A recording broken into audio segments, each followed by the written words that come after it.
Louvado seja para sempre o nome bendito e santo de Jesus, porque dele e por ele e para ele são todas as coisas. Glória, pois, a ele eternamente. Queridos, eu quero saudá-los com a graça e a paz do Senhor. Podem assentar-se, muito obrigado.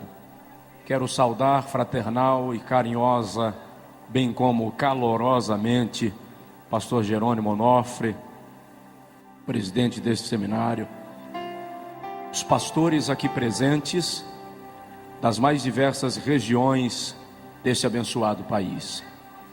Quero saudar nesta noite, nesta manhã, os irmãos que estão nos telões, aí ao redor, nos 6 auditórios anexos, participando destas manhãs, tardes e noites de ministração da palavra de Deus.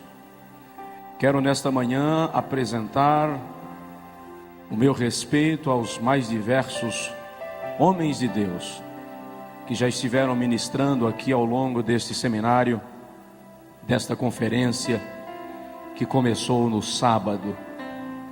Foram muitos, e a cada um Deus usou segundo a sua misericórdia, segundo a disposição de cada coração. Deus continue abençoando pastor Jorge Linhares, pastor Silmar, pastor Marco Feliciano, pastor Abílio Santana, pastor Jerônimo, os outros pastores que ministraram, pastor Nelson Rocha, nosso amigo e companheiro, todos os pastores que ministraram aqui nesse seminário.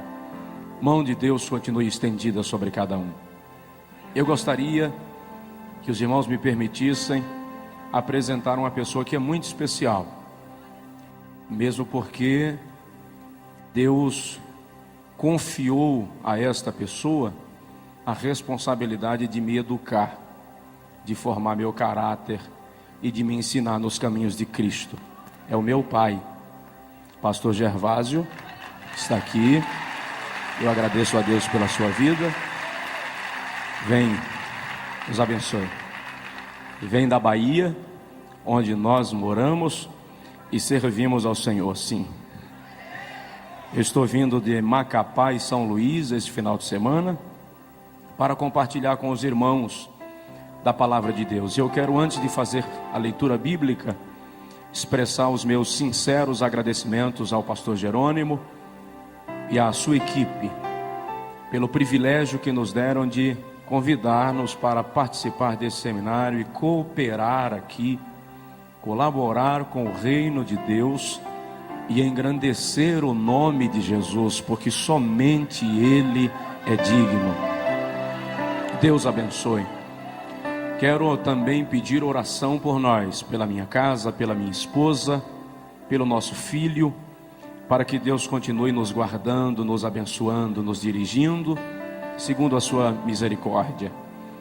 Eu estava orando ali, pedindo a Deus socorro para hoje de manhã, e eu lembrei-me que há 3 anos atrás, nosso filho hoje tem 8 anos, há 3 anos atrás, portanto com 5 anos, eu estava viajando, ele tinha 5 anos, e a minha esposa entrou no quarto e flagrou meu filho orando, nosso filho orando, e ele disse, eu acho que ele queria dizer, Deus protege meu pai, guarda, alguma coisa desse tipo, mas me parece que ele não achou a palavra, e ele disse, Jesus, fica em cima do meu pai.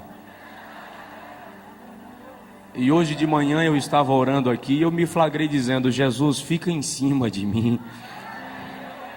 Portanto, queridos, nós queremos ser despidos de toda e qualquer vaidade nesta manhã. Eu quero ministrar nesta manhã na tua vida que todo pensamento será levado cativo à obediência de Cristo, porque Deus é digno de ser honrado nesta manhã. Amém? Deus abençoe cada pastor, em nome de Jesus, cada pastora e servos de Deus, do Deus Altíssimo.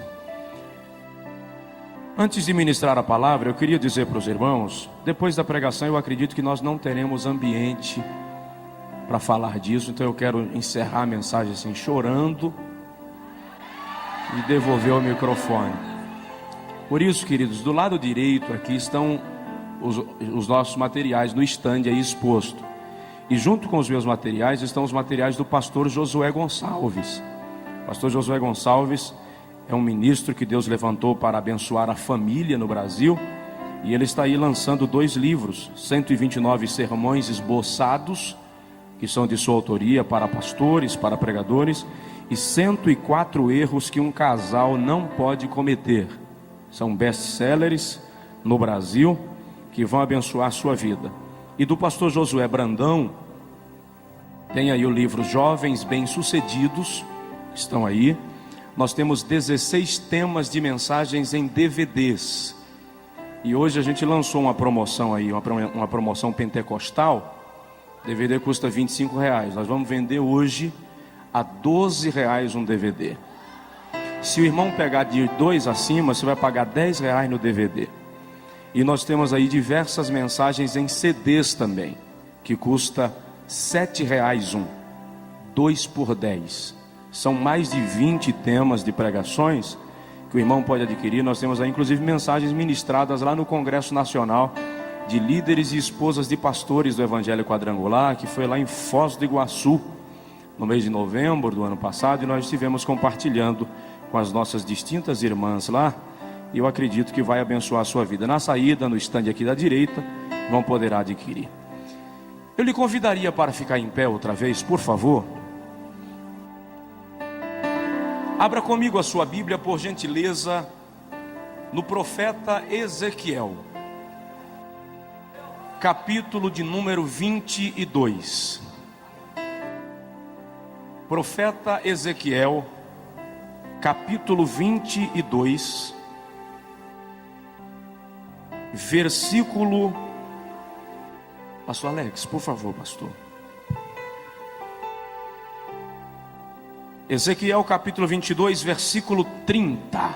Aí nos telões, diante dos telões, abra conosco também a sua Bíblia, por favor. Diz assim, Ezequiel 22, 30. E busquei entre eles um homem que tapasse o muro e se colocasse na brecha perante mim, por esta terra, para que eu não a destruísse, mas a ninguém achei. E busquei dentre eles um homem que tapasse o muro e se colocasse na brecha perante mim, por esta terra, para que eu não a destruísse, mas a ninguém achei. O tema deste congresso diz: produzindo por 1000 homens. Diz aí para o irmão do seu lado: você vai sair daqui para multiplicar. Levante a sua mão comigo assim, por favor, e diga comigo: Senhor Deus, eu quero que a tua palavra seja profecia para a minha vida, e eu te darei a honra e a glória para sempre. Amém. Antes de sentar, dá uma cotoveladinha no vizinho e diz para ele: dar glória a Deus aqui é de graça.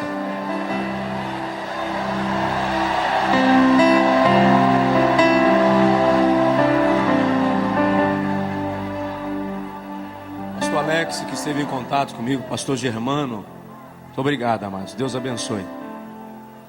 Ali, obrigado. Eu gostaria de, nesta manhã, refletir com os irmãos sobre o homem que Deus procura. O homem que Deus procura. O profeta Ezequiel exerceu o seu ministério entre os cativos de Judá, que estavam na Babilônia por conta dos pecados e falta de arrependimento da nação. No capítulo 3 do livro do profeta lido, quando o Senhor Jeová o chama para profetizar ao povo, o Senhor também deposita sobre Ezequiel um grau de responsabilidade, na qual o Senhor diz ao profeta: se eu te mandar falar a alguém sobre o seu pecado, e tu não falares, e ele morrer na sua transgressão, o seu pecado ou a sua alma eu requererei de ti. Mas se eu te mandar falar e tu falares, e o ímpio não se converter e morrer no seu pecado, dele próprio requererei a sua alma. O capítulo 22 de Ezequiel, precisamente, retrata-nos um dos momentos mais caóticos da história de Judá e expressa-nos um desalento divino. Quando Deus faz uma observação em todo o contexto judaico, em busca de alguém que pudesse representá-lo diante do povo, e que pudesse representar o povo diante dele. E o Senhor observa que toda a nação havia se corrompido, filhos não obedeciam aos seus pais, genros, noras, sogros e sogras já não tinham parâmetros morais. A nação estava completamente submersa na idolatria. As três principais classes de pessoas em Israel eram os reis, profetas e sacerdotes. E o Senhor foi à corte em busca de um rei, de um príncipe, de algum descendente da linhagem real, que pudesse representar o povo. Mas o texto diz que os príncipes estavam com as mãos manchadas de sangue, tomados pela violência, pela injustiça, pela corrupção. Então Deus deixa a corte e vai ao templo em busca dos sacerdotes. Os sacerdotes eram representantes de Deus, ou representantes do povo diante de Deus. Mas o Senhor se surpreende quando observa que os sacerdotes também não eram fiéis. Eles ofereciam manjares detestáveis no altar de Deus. O seu sacrifício era rejeitado por Deus. Como os sacerdotes não estavam em condição de representar o povo na brecha, o Senhor então vai às montanhas em busca dos profetas. Enquanto os sacerdotes eram representantes do povo diante de Deus, os profetas eram representantes de Deus diante do povo. Mas o Senhor observa que os profetas eram mentirosos, transmitiam mensagem a bel prazer, para agradar as pessoas que lhes ouviam. É quando o Senhor percebe que nem reis, nem sacerdotes, nem profetas estavam em condição, que ele cochicha com Ezequiel e lamenta, e diz: eu busquei entre eles um homem que tapasse o muro e estivesse na brecha perante mim por esta terra, para que eu não a destruísse, mas a ninguém achei. É uma tragédia quando o pecado, a corrupção, consegue se estabelecer no meio do povo de Deus, de tal forma que o Senhor não encontra ninguém capaz de interceder, de liderar um movimento de arrependimento e conversão, de conduzir o povo de volta ao avivamento. A igreja moderna está tendendo, está caminhando num rumo de secularismo, num rumo de vaidade e de pecado tão perigoso, que nós estamos começando a nos silenciar como aqueles homens de Judá.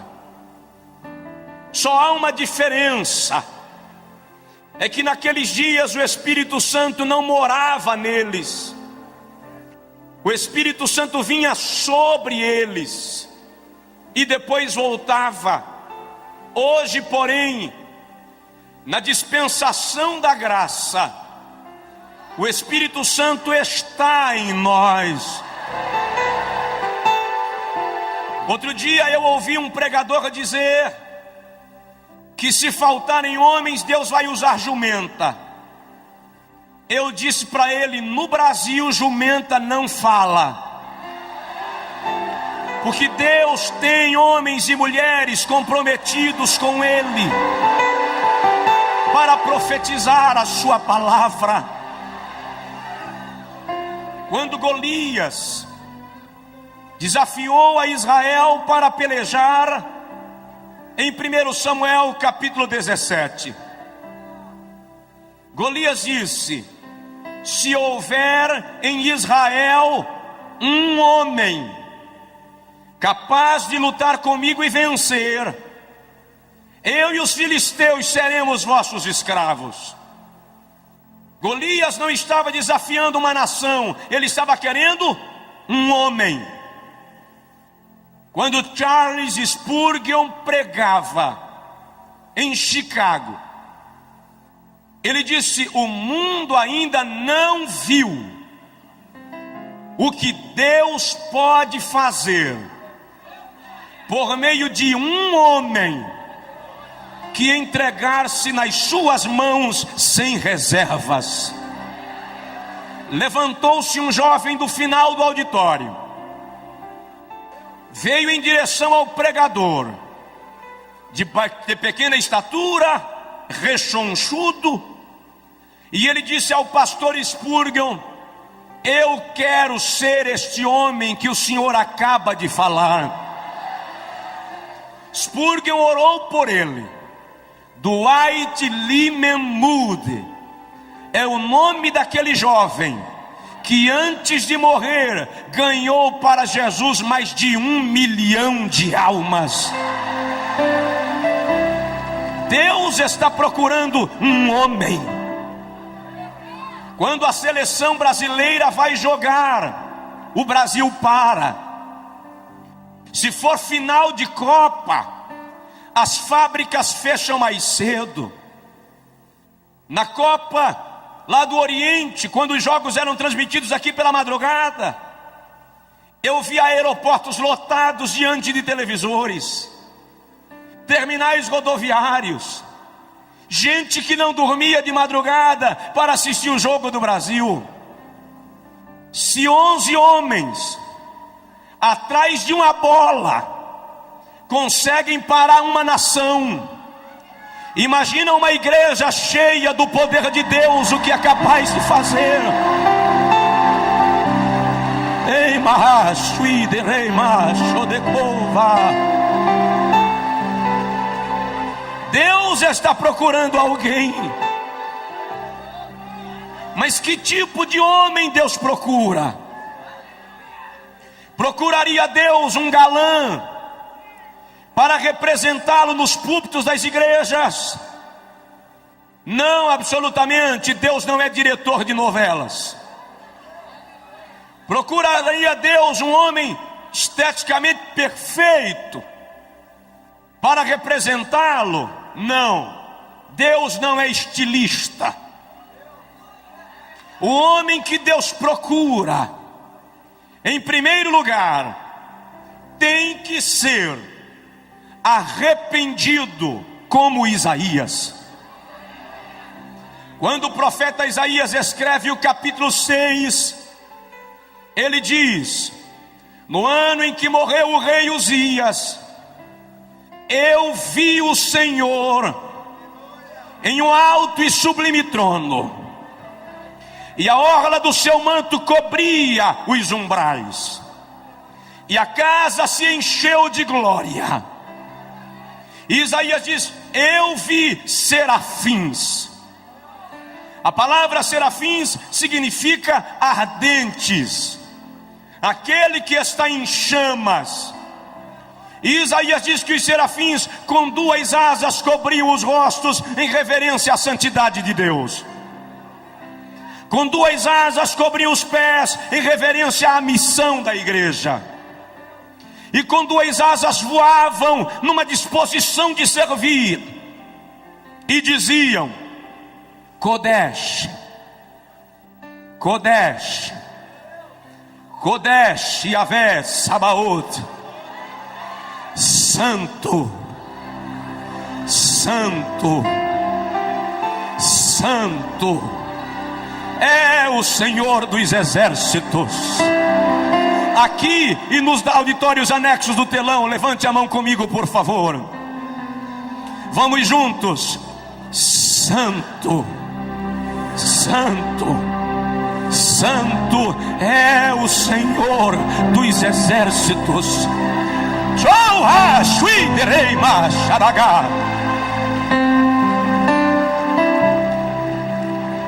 Quando Isaías viu aquilo, ele caiu e disse: ai de mim, que vou perecendo, porque eu sou um homem de lábios impuros, e habito no meio de um povo de impuros lábios, e os meus olhos viram o Rei, o Senhor dos exércitos. Quando ele prostra-se, ele vê que o anjo voa do altar com uma tenaz e uma brasa nela, e toca nos lábios do profeta, e diz: perdoado é o teu pecado e a tua iniquidade retirada. É aí que Isaías ouve o Senhor declarar: a quem enviarei? E quem há de ir por nós? Deus não pode usar um homem que não se arrepende. Sinceramente, querido, Deus não espera que você não peque. Deus não espera que você não falhe. Mas Deus espera que você não permaneça no pecado. Salmo 32:5, o salmista diz: confessei-te o meu pecado e a minha iniquidade não encobri.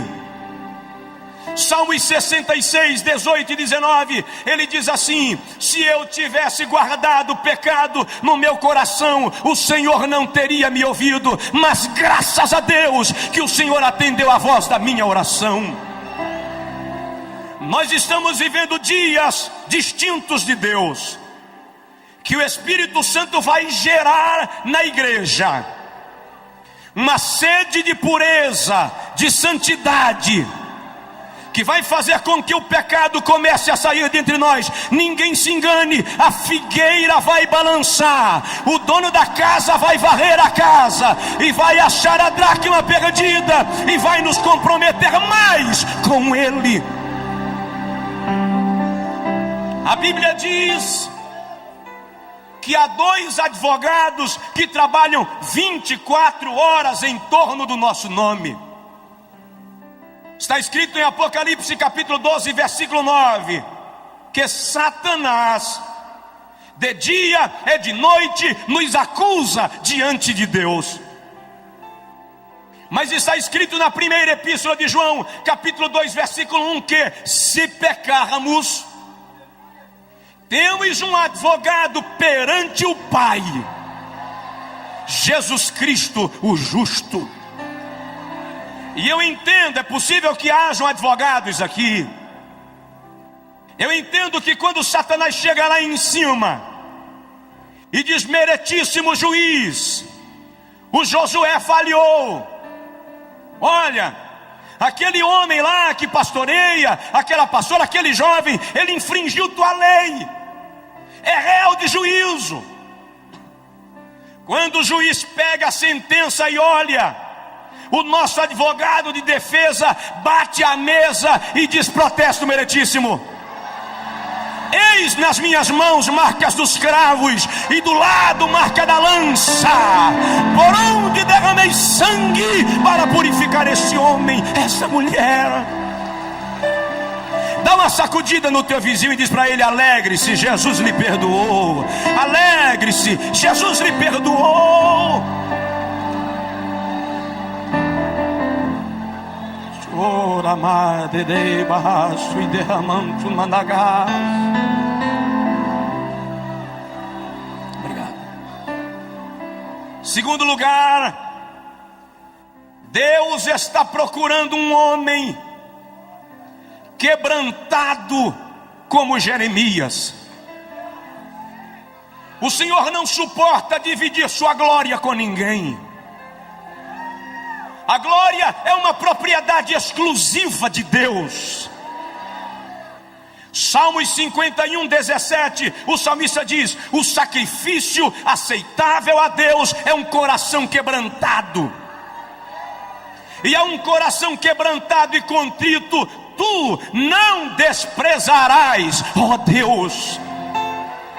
O vocábulo quebrantado ali vem do hebraico dakar e significa esmiuçar, fazer virar pó, anular. É o homem descer do pedestal, perder a pose, deixar de ser centro e se render à plenitude de Deus. Eu ouvi um dia um pregador dizer: levei Jeová no canto da parede. Quando ele terminou de pregar, eu falei com ele: você levou uma aranha. Jeová não vai ao canto da parede. Não vai. A Bíblia diz no Salmo 148 que ele chama as estrelas pelos nomes. A Bíblia diz em Isaías 40 que ele pesa os montes em balança penduradas em seu dedo. A Bíblia diz em Naum que as nuvens são a poeira dos seus pés. Em Jó 39, 27 ele diz assim: Jó, eu chamo os raios pelos nomes. Eles se apresentam a mim e dizem-me: eis-nos aqui. Quem sou eu para levar no canto da parede quem chama raio pelo nome, irmão? Nós temos aqui fazer como Jeremias. No capítulo 9, versículo 1, ele diz: quiçá, quem dera, minha cabeça se transformasse em águas, e os meus olhos em fonte de lágrimas, e eu choraria de dia e de noite os mortos da filha do meu povo. Deus está em busca de alguém que chore. Deus está em busca de alguém que derrame lágrimas. Só levamos o lenço para a igreja quando estamos gripados hoje em dia. Mas a vontade de Deus é que nos ajoelhemos para chorar na sua presença. Em Ezequiel capítulo 9, Ezequiel teve uma visão. Ele viu homens armados entrando em Jerusalém. E Ezequiel ouviu quando o Senhor disse aos homens armados: matem homens e mulheres, velhos e crianças, não poupem ninguém. E enquanto os homens entravam em Jerusalém, Ezequiel viu alguém aparecer com um tintureiro na mão.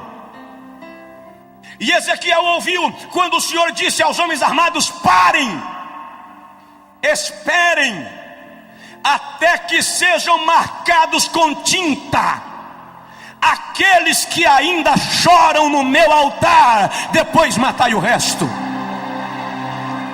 Deus quer alguém que chore na sua presença, alguém que derrame a alma, alguém que perca o sono de madrugada para chorar por alguma causa. Deus está querendo alguém que mais do que fazer graça se quebrante perante Ele, que mais do que falar de si próprio experimente seu poder. Você pode não ser um grande pregador, você pode não ser conhecido nem na tua igreja, mas se você chora, Deus conhece você, e isso é o que importa. Oh, aleluia! Está na hora de chorar. Diz aí para o irmão do seu lado: Deus está procurando quem chora.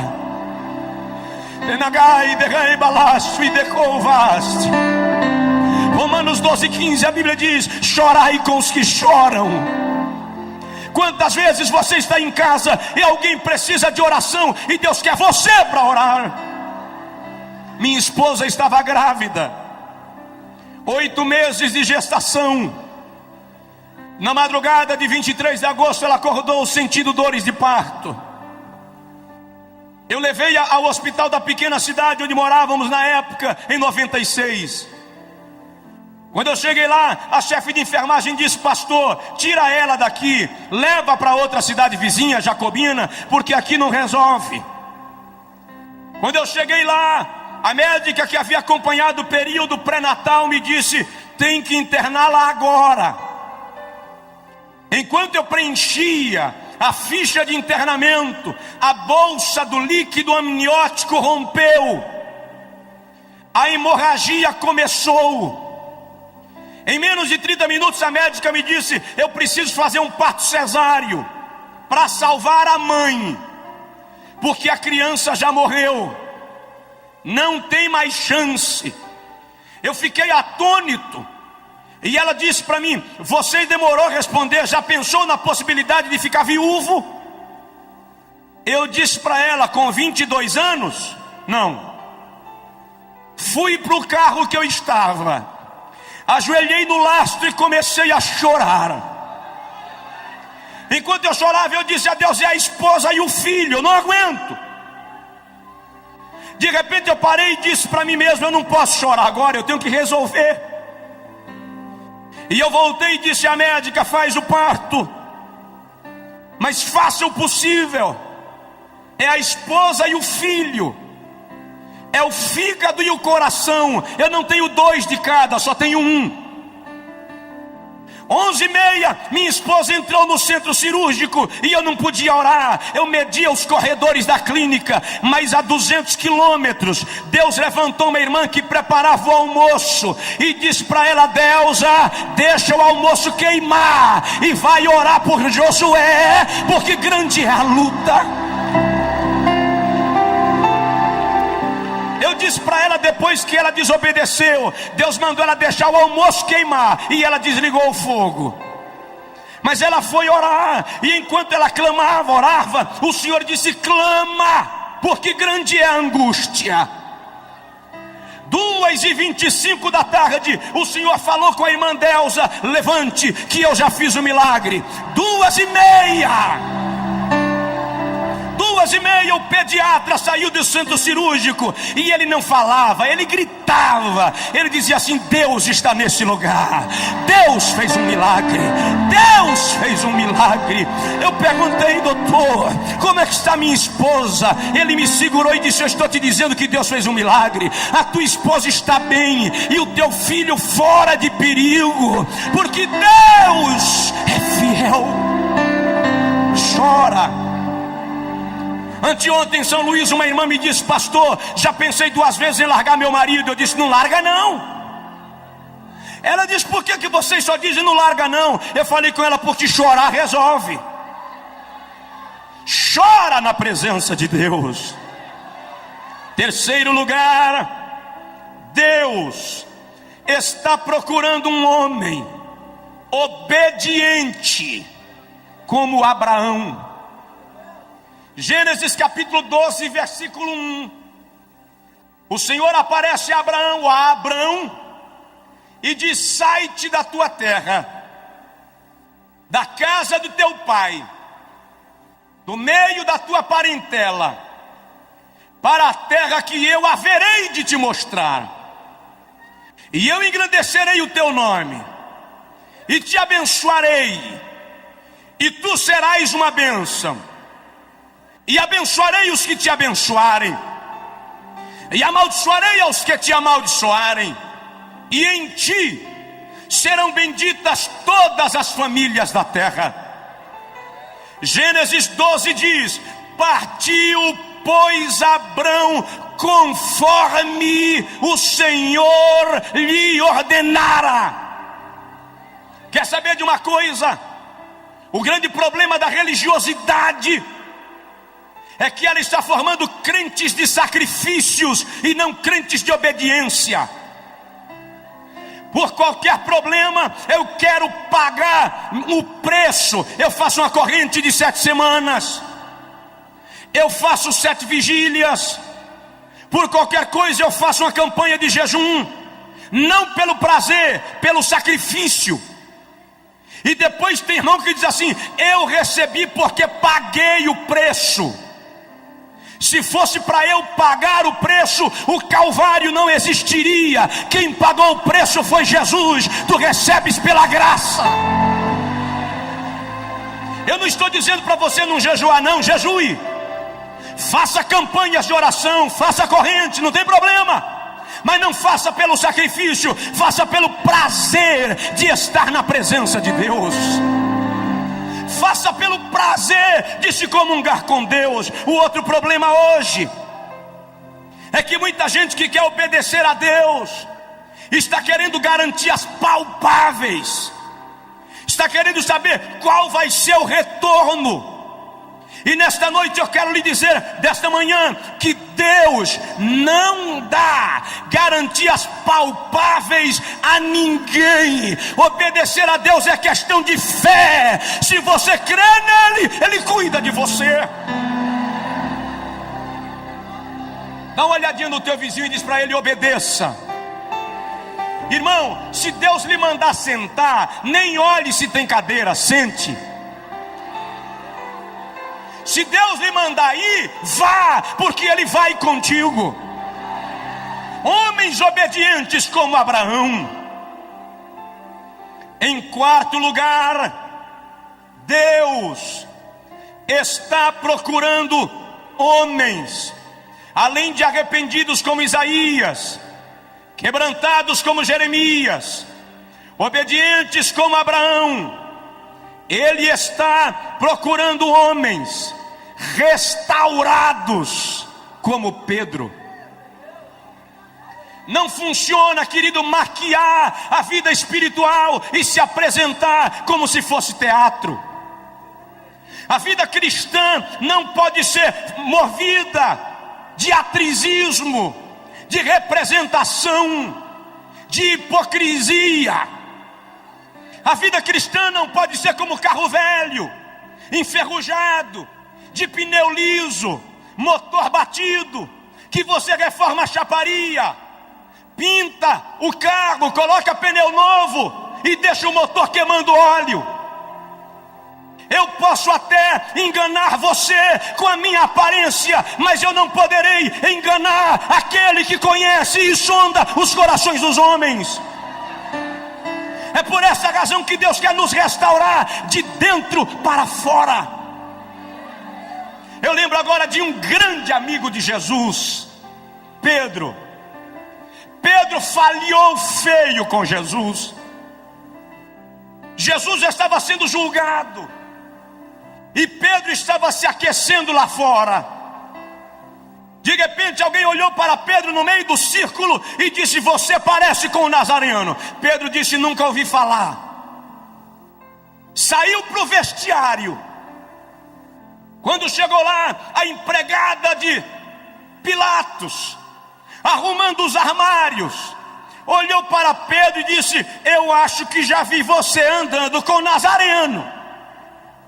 A Bíblia diz, Lucas diz, que Pedro saiu resmungando, reclamando. Eu imagino Pedro nervoso, dando tapa na parede. Enquanto ele passou reclamando, alguém disse: a tua fala te condena. Crente até nervoso parece crente. Lucas diz que quando Pedro negou a terceira vez, só Lucas dá esse detalhe, ele diz que Jesus olhou para Pedro. Jesus não disse nada, apenas olhou para Pedro. O olhar de Jesus arrebentou Pedro, e Pedro foi chorar amargamente. Andei com ele 3 anos e o neguei. Eu caminhei sobre as águas. Fui eu quem tirei a moeda da boca do peixe. Como é que eu posso ter negado? E Pedro chora. Mas Jesus ressuscitou. Ele não ficou no túmulo. Quando Jesus ressuscita, Marcos 16, as mulheres vêm, voltam correndo com a notícia, e Maria Madalena fica lá.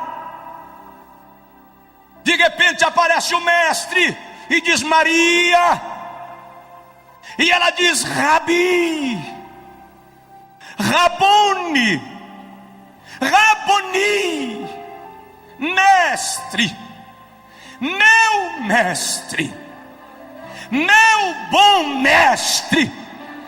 E Jesus diz: não me toca, Maria, vai para lá e diz aos meus discípulos e a Pedro que eu vou para a Galileia. Por que Jesus disse e a Pedro? Por que não e a João, que ficou ao pé da cruz até a última hora? Porque Jesus sabia que Pedro não teria coragem de encará-lo. E eu imagino Maria chegar na reunião dos 12 e dizer: olha, eu vi o mestre. Ele me disse que é para a gente ir para a Galileia, que lá ele vai conversar com a gente. E você, irmão Pedro? Sim, irmã Maria. Jesus disse que você não pode faltar lá.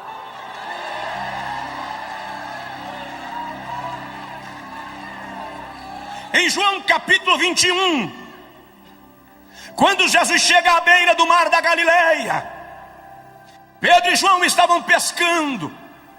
Alguém gritou da praia: Pedro, João, é o mestre. João pulou dentro da água e veio em direção ao mestre. Pedro pulou dentro da água e se escondeu atrás do barco. Ele não tinha coragem de ver Jesus, mas Jesus ficou lá fora comendo peixe com mel e esperando Pedro voltar. Quando começou a esfriar e Pedro não aguentou mais ficar lá, ele gritou: João, joga minha capa. Diz aí pro teu vizinho: Deus espera você. Ei, racho, leanda lagar. Tem gente que veio para esse congresso arrebentado por dentro, fragmentado. Deus estava esperando você aqui. Pedro saiu meio sem graça, não se envolveu com o grupo, ficou meio de fora. Todo mundo comia peixe. De repente Pedro se sente à vontade, vai lá, tira um pedacinho do peixe. Quando ele vai pegando, Jesus diz: Pedro, João 21:15. Pedro disse: sim, mestre, você me ama. Pedro para e diz: Senhor, eu gosto de ti. Na versão portuguesa está: eu te amo, mas o amor fileó é gostar. Jesus diz: tá, Pedro, come o peixe. Pedro come, se sente já meio à vontade, vai pegar de novo um pedacinho de peixe. Quando vai pegando, o mestre diz: Pedro, sim, senhor, você me ama, Pedro? Senhor, eu gosto muito de ti. Agapaó. Come, Pedro. E Pedro vai comendo e vai se envolvendo. Quando ele vai de novo, o mestre diz: Pedro, sim, Senhor, você me ama. A Bíblia diz que Pedro entristeceu-se, mas aquela tristeza é porque Jesus atingiu a ferida de Pedro.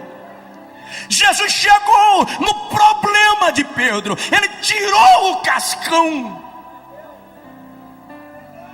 Pedro olhou para o mestre e disse: Senhor, tu sabes que eu te amo. Jesus estava restaurando Pedro. Jesus já estava refazendo a vida de Pedro. Depois é Pedro que aparece em Atos 3,19, num dos versículos mais belos das pregações de Pedro, quando ele diz: convertei-vos, e virá os tempos do refrigério. Tempo de refrigério no original grego é tempo de restauração. Deus não lhe chamou para viver despedaçado e no prejuízo da fé. Ele quer restaurar a tua vida. Deus quer restaurar as tuas emoções, curar a tua alma. Esposa, tu que viestes ferida e Satanás te convenceu que os homens são todos iguais, ninguém presta, eu vim te dizer nesta manhã que o Espírito de Deus quer curar o teu coração. Ele quer te fazer voltar para casa abençoada. Levante a sua mão assim comigo, por favor, aqui nos telões, e diga comigo: Senhor Jesus, eu quero ser um instrumento de restauração. Se for possível, coloque a mão no ombro do irmão do seu lado, ou pegue na mão dele e dê uma palavra profética de vitória, de restauração, de milagre na vida desta pessoa, porque tu não vais sair daqui do jeito que viestes. É tempo de restauração. Deus está procurando homens restaurados. Deus está querendo mudar você.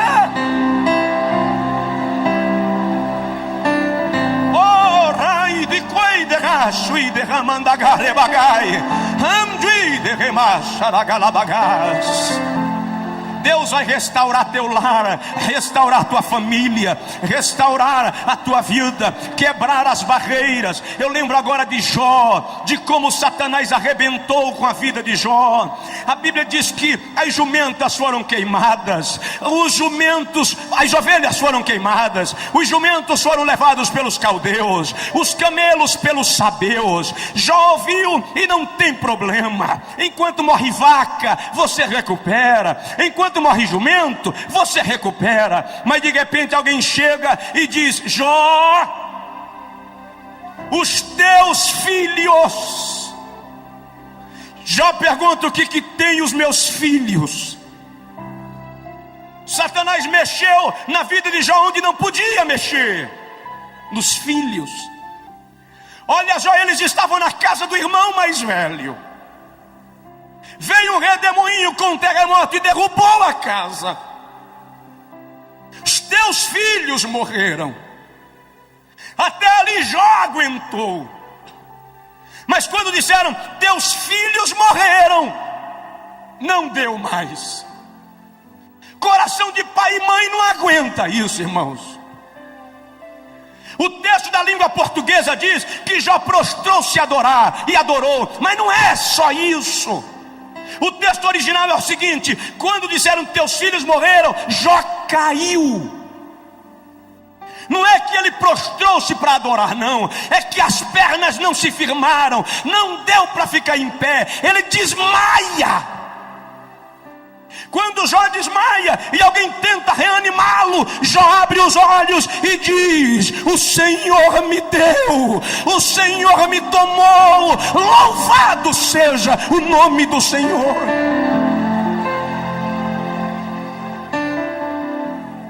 Depois Satanás fere a Jó de úlceras malignas, da planta do pé à cabeça.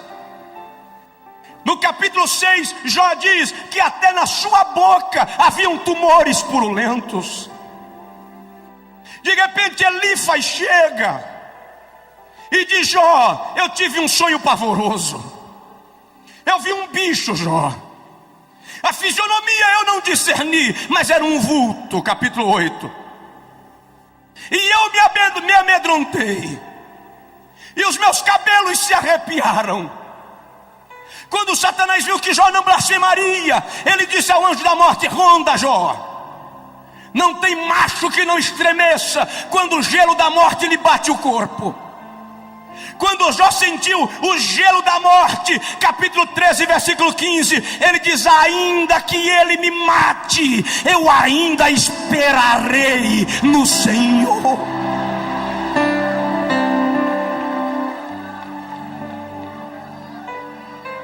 Os amigos de Jó chegaram e disseram: Jó, você pecou, você deve ter feito algo grave para estar nessa situação. E eles começam a discorrer sabedoria. E o livro de Jó é um dos mais ricos em sabedoria e em ciência. Enquanto eles falam, Jó olha para eles e diz: vocês são inteligentes, vocês sabem de muitas coisas, mas eu sei de uma que vocês não sabem. Jó, nessa situação, você consegue saber de quê? Eu sei que o meu Redentor vive, e um dia ele se levantará sobre a terra. Dá uma sacudida no teu vizinho e diz: o Redentor se levantou para você. O Redentor se levantou para você. O Redentor se levantou para você. Eu já vou terminar. Oh, abagamama, suite plas.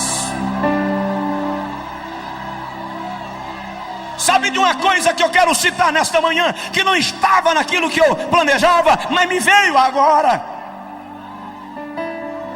Diz aí para o seu vizinho: Satanás não pode tocar em você. Mas ele tocou em Jó, pastor. Vou lhe mostrar que ele não pode tocar em você. Eu li o livro de Jó versículo por versículo. Estudei versículo por versículo. Eu queria entender por que Deus permitiu aquilo. Eu observei, por exemplo, que por 33 vezes Jó pergunta a Deus por quê. Nem ele entendia. Por 16 vezes Jó lamenta o seu estado. No capítulo 16 ele diz: a minha face está inchada de chorar a falta daqueles que rodeavam a minha mesa, os filhos. No capítulo 11 ele diz: a minha pele se me apega ao corpo, porque aqueles que alegravam a minha casa já não estão comigo. Teimasto e delemasto couva. Mas no livro de Jó só tem uma reclamação. Está no capítulo 9, versículo 33.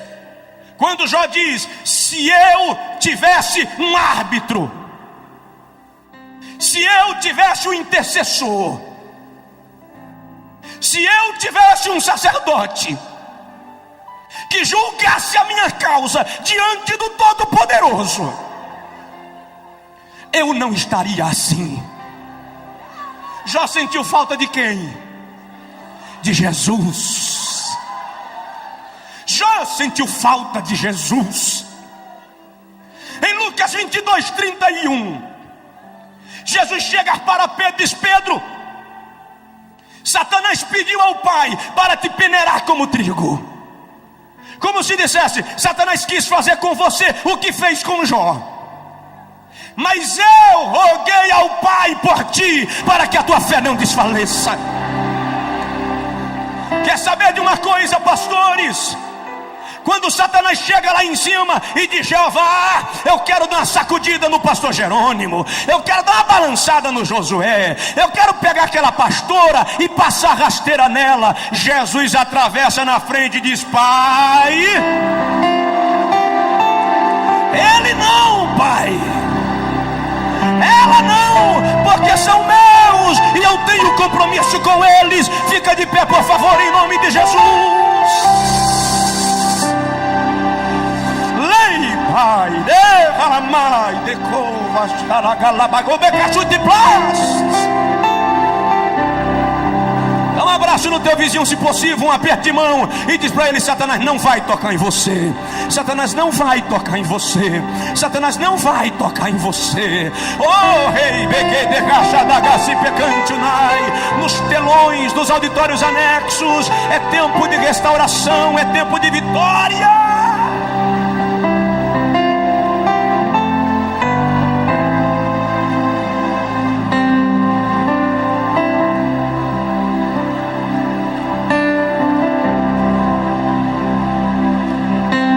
Eu vou terminar. Deus procura um homem adorador como Davi. Diz aí para o teu vizinho: a tua vida tem que ser uma adoração. Deus está procurando alguém que o adore. A Bíblia diz que o Pai procura verdadeiros adoradores que o adorem em espírito e em verdade. Eu não vou tomar mais tempo nesse tópico da mensagem, porque eu quero orar com você. Mas adorar é mais do que levantar a mão. Adorar é mais do que dançar. Adorar é mais do que pregar. Adorar é proskeneu, submeter-se, prostrar-se e homenagear. A minha vida tem que ser uma homenagem a Deus. O meu dia a dia tem que ser uma homenagem a Deus. Você não adora só quando está na igreja. Você adora quando paga suas dívidas. Você adora quando sai com a tua esposa. Você adora quando brinca com teu filho. Você adora na maneira de se vestir. Você adora na maneira de falar. Você adora porque Deus é digno de adoração.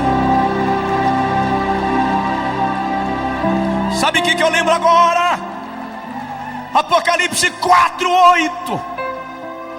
João diz que 4 seres viventes do lado do trono dizem: Santo, Santo, Santo é o Senhor Deus nosso, o que era, o que é e o que há de vir. Quando eles terminam, a Bíblia diz que os 24 anciãos lançam suas coroas diante do trono e dizem: digno de receber honra, glória, louvor pelos séculos dos séculos. Quando eles terminam, a Bíblia diz que vem um coral de anjos, formado por miríades de miríades e milhares de milhares. E eles tomam as suas harpas e começam a dizer: digno é o Cordeiro de receber a honra e a glória e a majestade pelos séculos dos séculos. De repente João presencia o maior coral da história. Ele diz: toda criatura no céu e na terra e debaixo da terra começa a cantar e dizer: ao que está sentado no trono e ao Cordeiro seja o louvor e a honra e a glória pelos séculos dos séculos. De mão levantada, por favor, aqui e nos 6 auditórios anexos pelo telão. Meu Pai, em nome de Jesus, eu quero te pedir agora a evidência da palavra que preguei. Preguei a tua palavra, Senhor, e eu quero a evidência dela nesse lugar, nesse auditório e nos 6 auditórios anexos. Eu peço agora um manto da tua plenitude estendido aqui. Eu quero crentes sendo curados, sendo batizados, sendo restaurados, sendo completamente abençoados. Eu vou contar até 3 e Deus vai mandar um vento da plenitude. O ruach de Deus vai soprar aqui. Em nome do Pai. 2, em nome do Filho. 3, em nome do Espírito Santo. Receba agora uma descarga do poder de Deus.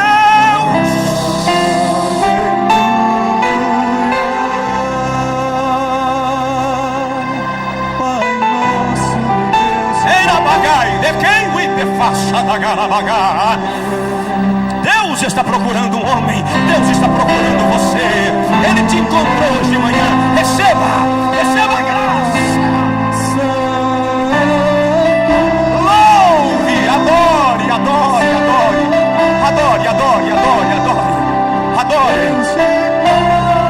Adore, adore, adore. Adore, apenas adore. Apenas adore, apenas adore. Tem gente que não está aguentando o poder de Deus, está ajoelhando, está caindo, está se prostrando lá nos auditórios anexos, pelo telão. Receba a plenitude do Espírito de Deus na sua vida. Receba o Espírito de Deus enchendo sua vida.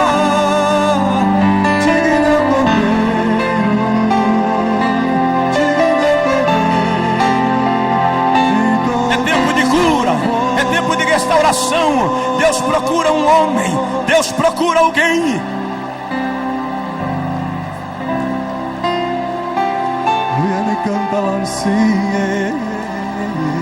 Quem pode, cante, toda a igreja. Aleluia. Todo auditório aqui e nos anexos, comece a exaltar. O Pai procura verdadeiros adoradores.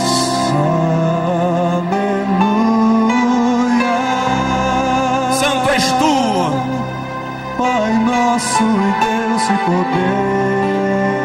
Aleluia, toda a igreja num grande coral. Aleluia. Santo, Santo, recebe, Pai. Santo, Oh, triuno Deus Deus. de glória e de poder. Digno é o Cordeiro. Ei, Mahasmi. Digno é o Cordeiro, toda glória. Adore, adore, adore, adore. Lá em cima, adore. Aqui, no auditório, nos anexos, pelos telões, aqui na plataforma. Adore. Ele é digno, ele é digno, ele é digno. De todo louvor, Ei, Pai, Deus, me paz. Deus de glória e de poder. Digno é o Cordeiro, Oh, por favor, digno é o Cordeiro, por favor. todo louvor.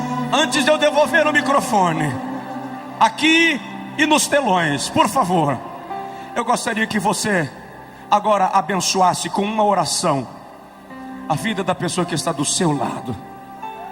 A Bíblia diz, sem contradição alguma, o menor é abençoado pelo maior. Maior aqui é Jesus. Nós somos apenas servos seus, filhos, amigos. Mas eu gostaria que você orasse pela pessoa do seu lado. Ministra sobre ele agora. Lá no telão vai haver uma corrente de poder de Deus neste lugar, que vai passar de vida para vida aqui. Deus está curando agora. Tem gente aí que está recebendo cura divina agora.